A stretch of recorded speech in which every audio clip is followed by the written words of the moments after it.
estamos começando mais um PortoCast aqui no estúdio da WorldCom Brasil. O PortoCast que é parte integrante do Encontro Regional Indústria Porto, que é feito pela WorldCom Brasil em parceria com a TV Tati Band Litoral, para a gente debater esse assunto tão interessante que é a logística portuária, logística ferroviária, logística que integra aqui a nossa região. E hoje a gente recebendo aqui com muito prazer o Joel Contente, que é diretor da BTP. Joel, seja muito bem-vindo aqui ao nosso PortoCast. Muito obrigado, André. Obrigado pela oportunidade, por nos receber aqui e poder falar de um tema tão interessante que é o nosso porto, né? Que é o nosso porto, né? Que é o principal porto aí do Hemisfério Sul, onde a gente tem a maior atividade econômica da nossa região, que muitas vezes as pessoas não sabem, né? Sim. Mas é o porto que gera mais emprego, que traz mais receita. Mas, Joel, eu queria aproveitar a tua experiência, o teu conhecimento aí nessa área e começar perguntando para você, quais são, na tua visão, aí, os maiores desafios que a gente tem hoje no porto? Olha, a gente não pode deixar de falar dos acessos, né? A gente tem, entre os operadores, eu também Porque a mercadoria precisa chegar e sair, né? Chegar e sair, né? Eu sou membro ali do Sopesp, que representa 40 operadores aqui em Santos. Então a gente fala aqui do gate para dentro, do portão para dentro, nós temos aí...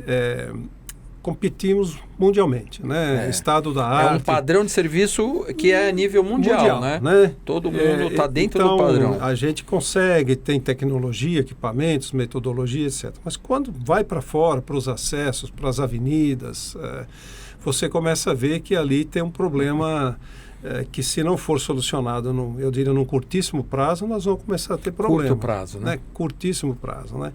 E eu diria, André, que assim, há projetos, há dinheiro, né? Tem dinheiro em caixa. Isso a gente sabe que os operadores arrecadam, contribuem, tem as tarifas, né? Então precisa, acho que, um plano organizado aí de alinhamento entre todos os níveis de governo para colocar em prática essa solução. Porque é um problema que a gente fala, né? Tem dia e hora para dar o caos. Eu, uso o sistema Anchieta Imigrantes todo dia, né? E a gente sabe a grande quantidade de caminhões que só podem descer pelo sistema Anchieta, não desce pela Imigrantes. Não usa Imigrantes. E eu sempre falo assim, se o Brasil crescer mais do que 2,5% ao ano, a gente antecipa 2035, que é o esgotamento físico do sistema Anchieta. Exato. Então, a gente sabe que a gente tem um problema batendo na porta, né? Como você bem falou, vocês fizeram a parte de vocês, o investimento, comprar equipamento, investir em formação profissional, qualificação, operação, e hoje você está dentro de um padrão mundial. Só que da porta para fora, aonde é o poder público que tem que fazer o investimento, seja no acesso, na entrada, na saída, não foi feito. E isso aí gera uma insegurança até para o próprio investidor, que tem que colocar alguns milhões de dólares para fazer um investimento, e ele fala, será que vai acontecer? Será que não vai acontecer? Né? E eu sempre cito, João, assim, uma referência que eu falo assim, poxa vida, eu frequentei tanto ali o porto de Miami, né? E a gente vê aquelas 5 pistas entrando no porto. E aqui a gente tem uma pista dupla e a gente fica pensando, puxa vida, temos que ampliar. É uma diferença tão grande de preocupação de investimento que a gente fala assim, como é que pode, né, isso, né?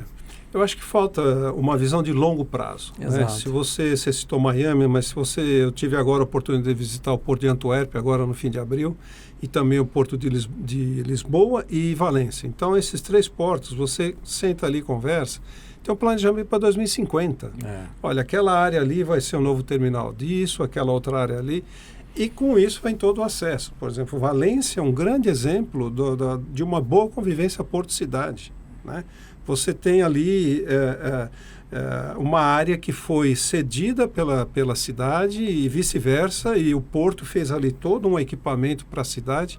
Então, agora, isso começaram a discutir 20 anos atrás e estão olhando para daqui 25 para frente, né? Então, eu acho que falta um pouco disso aqui para a gente, de olhar, não vamos dizer... este governo ou esses 4 anos de mandato, coisa desse tipo, mas sim um programa de longo prazo de Estado, né? Eu acho que o planejamento do crescimento do porto, da infraestrutura, ele não pode ser problema de governo. Tem que ser problema de sociedade, desenvolvimento, projeto de Brasil. Né? O ano passado, Joel, tive a oportunidade de visitar 5 federações de estado que estão diretamente ligadas aqui ao Porto de Santos, né? Além da Fiesp, Federação de Indústria de Minas Gerais, de Goiás, Mato Grosso do Sul. E falei ao presidente da Federação da Indústria de Goiás, Sandro Mabel, o seguinte: vocês acham que o problema do escoamento de soja é um problema nosso, da Baixada de Acesso? Só que se eu não conseguir fazer o caminhão chegar lá, a tua soja vai ficar no campo aqui. E aí o problema passa a ser teu também. Isso deu tanto resultado que esse ano eles já me chamaram lá para falar, para trazer as empresas aqui para discutir com a gente como é que eles podem ajudar. Porque é uma preocupação. Não adianta eu produzir, eu não consigo exportar. Você está lá, preparado, louco para ganhar um cliente, para poder potencializar o teu terminal. Mas se a carga não entra e sai, como é que eu faço? Exato, então eu acho que isso não pode ser projeto de governo, isso tem que ser projeto de sociedade, projeto de segurança nacional, porque o Porto brasileiro hoje é 1/3 da balança comercial brasileira passa por aqui. Exatamente, né? E visão de longo prazo, né? De longo prazo, é um grande ponto. Eu em 2008 visitei o porto de Vancouver, lá no Canadá, e lembro que eles estavam fazendo planejamento de 50 anos. Pois é uma das coisas que a gente fala, puxa, mas 50 anos? Ele falou, mas isso é matemático, né? Se nós temos tantas pessoas consumindo isso, daqui 50 anos teremos isso, as pessoas consumindo aquilo. Então é uma questão... E vai fazer... Você sabe que no container, né, que é onde a gente atua, para 1% do PIB que cresce, é 3-4 no movimento de container. Então você falou de 2,5 se crescer, é 10% na movimentação de container. E hoje Santos já está com a capacidade, assim, estou falando dos terminais agora, né? A OCDE, ela tem alguns parâmetros que uma movimentação ótima de um terminal, você tem que usar 70, 75, até 80 da sua capacidade para você ter giro. Nós estamos operando a quase 90, tem picos de 100%. Né? E os nossos concorrentes também. Então, ou seja, o Porto Santos já precisa de mais capacidade, né? Então, isso também tem que ser visto pelo poder público. Fica essa discussão, bom, licita uma nova área, não licita. Então, e o tempo vai passando, né? E se você, em algum momento, começa a faltar capacidade, o que acontece? O preço sobe, todo mundo vai pagar, o importador, o exportador. Então, isso precisa ser visto também com carinho. Nós estamos falando do acesso terrestre, né? Se a gente for para o outro lado, o acesso na água, o acesso marítimo, exatamente. A gente vê hoje, para entrar uma operação de um navio com 366 metros no Porto de Santos, a gente tem que parar praticamente o porto para entrar um navio, né? Isso. E a gente sabe que os portos asiáticos aí, há uma grande intenção de investimento de longo prazo fazer navios de 400 metros. Exatamente. E a gente precisa resolver isso, porque senão a gente vai limitar a nossa capacidade operacional. Então, realmente é muito desafio pela frente que a gente tem que ter principalmente vontade de fazer acontecer, porque exige coragem, né? De tomar a decisão de ser feito, e isso tem que ser feito, né? E segundo lugar, um planejamento bem estruturado, porque dificuldades irão aparecer, mas a gente tem que enfrentá-las, né? E eu colocaria aí foco também, uma vez que definiu tudo isso, não sair da linha, né? Continuar ali buscando a implementação de tudo aquilo. Nas nossas empresas a gente tem um plano, você faz o plano, discute, ajusta e implementa. Exatamente. Você não pode ficar toda hora mudando, senão não vai para frente. Não, eu queria mudar um pouco o nosso assunto aqui. Vamos falar sobre mão de obra, qualificação. Como é que você tem visto aqui a Baixada Santista? Está com a mão de obra pronta, qualificada para atender esse... porque eu acompanhei a privatização dos portos, o começo da operação dos terminais, e eu vejo como isso transformou a nossa região, e vejo principalmente o potencial que nós ainda temos retraído de uma grande transformação. Mas você vê que a mão de obra nossa hoje ela é suficiente para atender o que vocês têm lá fora, que vocês têm capacidade de trazer para cá como potencial de negócio? Olha, ainda não, André. Nós temos aí um desafio grande, né? Você falou bem, a Baixada, o grande empregador aqui, claro, tirando o polo de Cubatão, é o Porto. É o Porto. Então, nós temos aí, vem uma mudança tecnológica muito grande aí pela frente, né? Em termos de eletrificação de equipamentos, né? Então, por exemplo, lá na BTP nós estamos agora com um projeto, nós vamos investir praticamente 2 bilhões de dólares em novos equipamentos, né? E todos eles serão eletrificados. Então, todos os equipamentos de pátio que são a diesel serão eletrificados com alguma automação, né? Então, isso pede um outro perfil. Hoje, por exemplo, a gente até brinca lá, o operador, ele também é um como é que chama? Ele é um aquele item que controla se está tendo algum problema, porque ele ouve o ruído, ele vê a trepidação, né? Então ele sente tudo. Ele é um sensor, vai. Ele é um sensor. Achei a palavra, né? No elétrico, ele é silencioso, ele muda completamente a forma de operar. Então, nós estamos já começando a preparar o nosso pessoal para isso que vem pela frente. Agora, o mercado também precisa disso, né? A gente precisa preparar a mão de obra aqui da Baixada, né? Para que estejam aptos para quando essa frente de novos equipamentos de tecnologia chegar.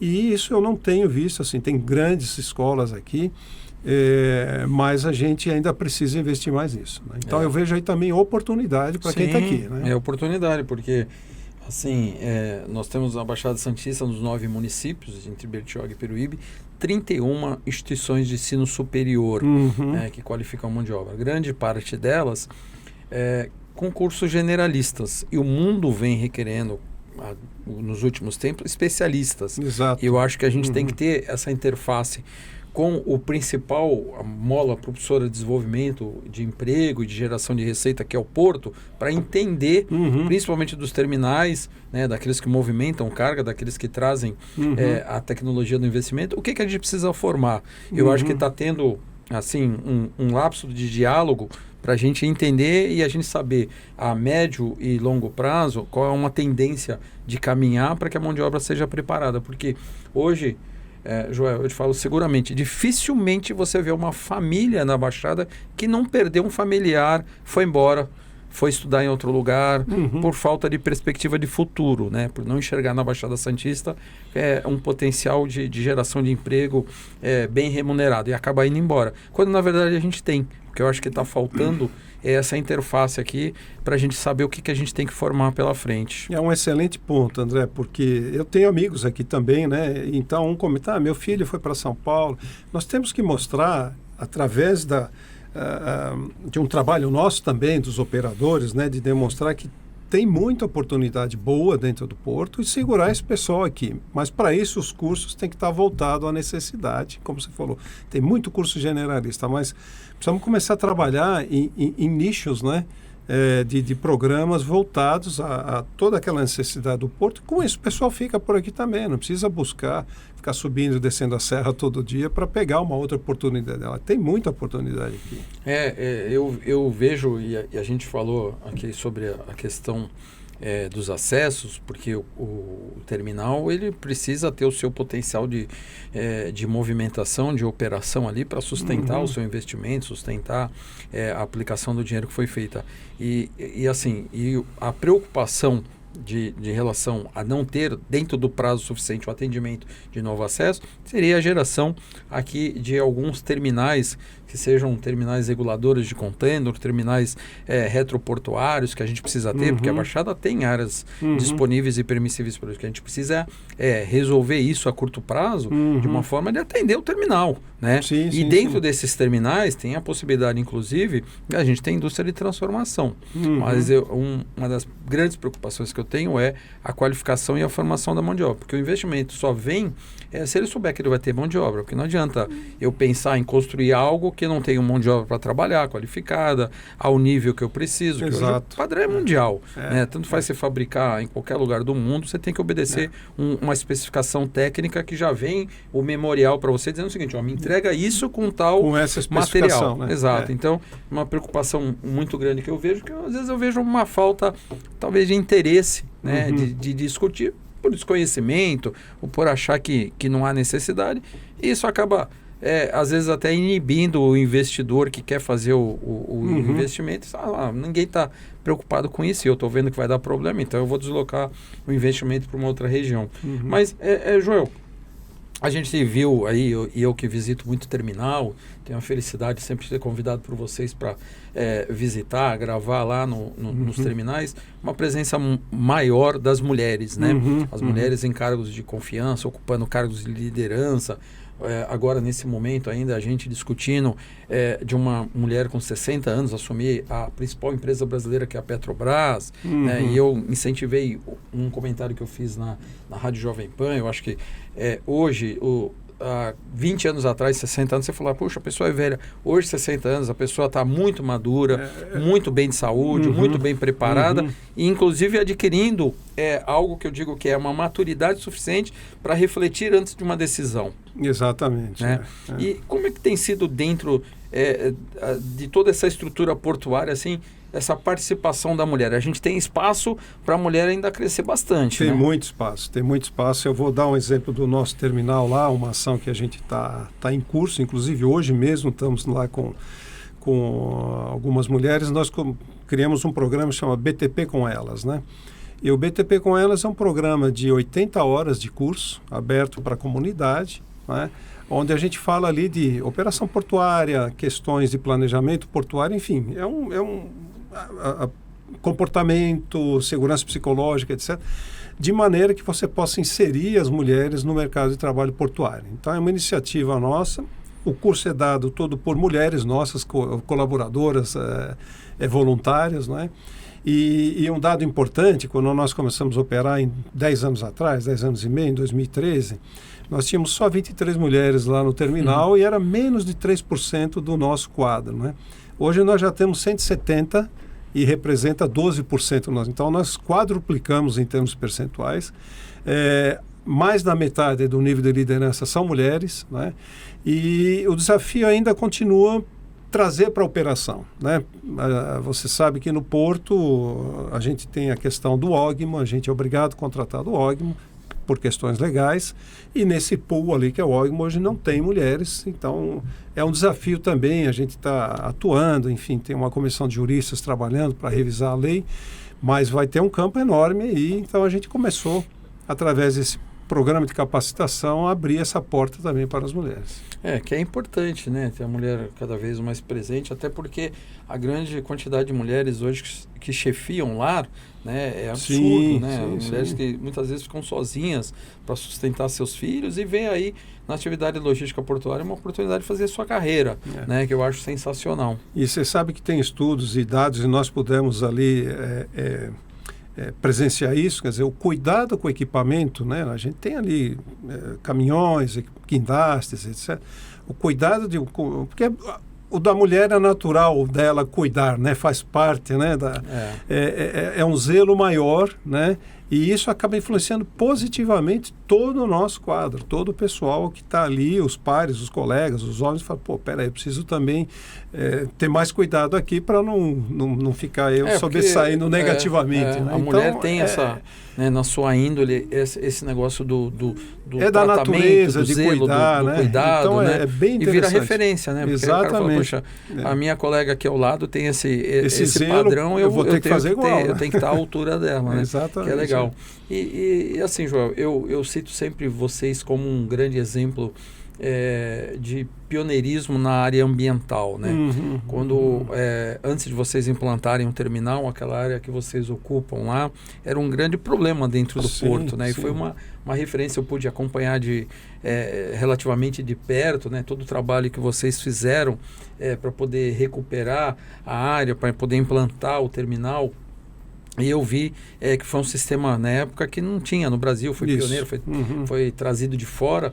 E eu falo assim, a preocupação que a gente vê do modo que a empresa trata seus colaboradores é o mesmo modo que ela trata o ambiente. Isso. Né? Quando a empresa tem essa preocupação ela é integral, com o meio ambiente, né? ela tem um entendimento que o seu colaborador é o seu principal ativo. E vocês têm isso lá, eu pude acompanhar já todas as vezes que eu visito, que alguém me fala, vamos ter uma intervenção aqui, sempre tem essa parte da sustentabilidade, dessa preocupação.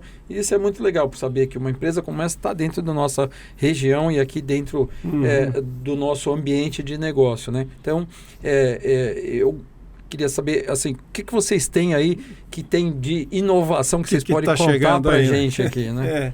Bom, eu citei há pouco, então, assim, você falou bem, a gente brinca, a sustentabilidade está no nosso DNA, né? Quer dizer, o início ali, a origem do terminal foi a remediação da área, que era um lixão, enfim. E agora nós estamos indo por uma pegada de 2030 ser zero emissão de carbono, né? Então, todos os equipamentos que nós temos, são 30 RTG, explicando, é um guindaste de solo com pneus, né? Os guindastes do cais, eles já são eletrificados, então isso não muda, mas um RTG desse, um guindaste desse de solo ali, ele consome 30 litros de diesel por hora. Você tem uma ideia. Então, nós trabalhamos 24/7, 30 equipamentos, imagina o que tem de emissão ali. Então, nós vamos substituir... Vocês só param 2 datas no ano? Olha, está sendo uma só agora. Só né? uma. Na verdade, a gente para do dia 31, das 19 horas do dia 31 de dezembro, às 7 da manhã do dia 1º, e do dia 24 do 12, às 19 até às 7 do dia 25. Então dá 24 horas. Dependendo do volume de navios. Se tiver muito navio, muito movimento, nós convocamos o pessoal que está disponível, assim, e fazemos uma ceia para quem está lá. E muita gente tem aderido, assim, olha, eu comemoro amanhã cedo, vamos trabalhar, tem serviço, né? Então é bem voluntário e os últimos 2 anos, graças a Deus, tem tido movimento, então a gente tem trabalhado. Mas então, voltando, a descarbonização é a nossa grande meta, né? E até 2030 nós vamos ter todo o pátio, todos os equipamentos eletrificados, né? Então a emissão 0. Junto com isso vem uma condição de melhor condição para o operador, que é o que eu falei há pouco de uma certa automação, porque lá fora, o pessoal até brinca, tem terminal fantasma, todo automatizado. Não é isso, né? Acho que aqui no Brasil nós não vamos fazer isso, por várias razões, mas o operador hoje ele fica num equipamento assim, tanto que a gente tem rendição, troca, porque ele fica numa condição ergonomicamente não é boa, mas ele tem que olhar para baixo, ele está pegando o container lá embaixo. Então ele vai operar de uma cabine aqui, como a nossa que nós estamos aqui, com os visores e joystick. Então, e aí de novo, pode ser mulher, pode ser cadeirante, pode ser a inclusão também vem por aí. Que hoje ele tem que subir, a gente chama de escada quebra-peito. Então não é qualquer um que consegue subir lá no equipamento. Então tem muita mudança por aí nesse sentido. Que é um volume de investimento muito alto, né? Que traz benefício e traz aumento de produtividade também? Olha, a ideia é ganhar. Hoje a gente já está num nível muito bom comparado. A gente mede a produtividade por equipamento de cais, né? Então, tirando a China e um terminal no Japão, que é Yokohama, eles fazem 40 movimentos por hora. A grande maioria na Europa e Estados Unidos está na casa de 32, 33. A gente está fazendo 34. Então, assim, no que diz respeito à produtividade por equipamento, também. Claro que quanto mais equipamento você colocar no navio, você faz aquele giro mais rápido, né? Para isso, nós estamos trazendo mais 4 guindastes de cais para poder girar mais rápido também. Dentro da mesma quantidade de berços? Dentro da mesma quantidade de berços. Os 3 berços, isso se mantém. Já no projeto original, lá já previam 12 guindastes desse tipo. Nós temos 8. 4 vão chegar aí até 2 agora no fim desse ano e mais 2 em 26. Poxa, muito bacana. Eu queria agradecer demais a tua presença aqui e falar, porque a ideia do PortoCast é a gente fazer parte integrante do Encontro Regional. O Encontro Regional, ele traz a indústria para dialogar com o porto, porque a indústria põe e traz, leva a carga no porto, né, que é o grande cliente dos terminais, que é o grande mola que movimenta toda essa carga, né? E principalmente a gente construir as pautas, porque fazer evento por fazer, a gente sabe os problemas. A grande questão é como a gente vai sair do evento, construir aquilo que a gente vai levar coisa, né? ao governo do estado e ao governo federal, propostas que tragam resultados, propostas que tragam ações que consigam melhorar, que consigam fazer com que as empresas se desenvolvam, que a população consiga gerar perspectiva de futuro, de emprego, de geração de emprego, e sempre pautado na sustentabilidade, no crescimento adequado e principalmente, eu digo sempre, a gente sendo referência, né, para aqueles que também querem crescer.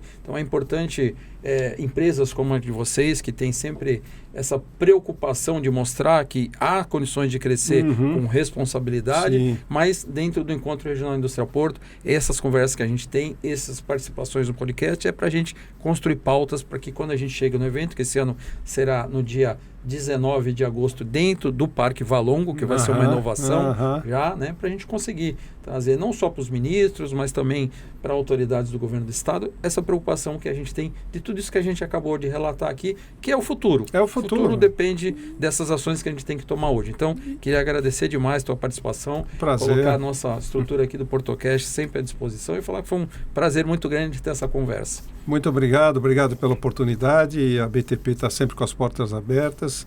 E o que for necessário para a gente também conseguir ajudar, inovar, achar solução, conte conosco. Tá bom? Muito obrigado. Obrigado.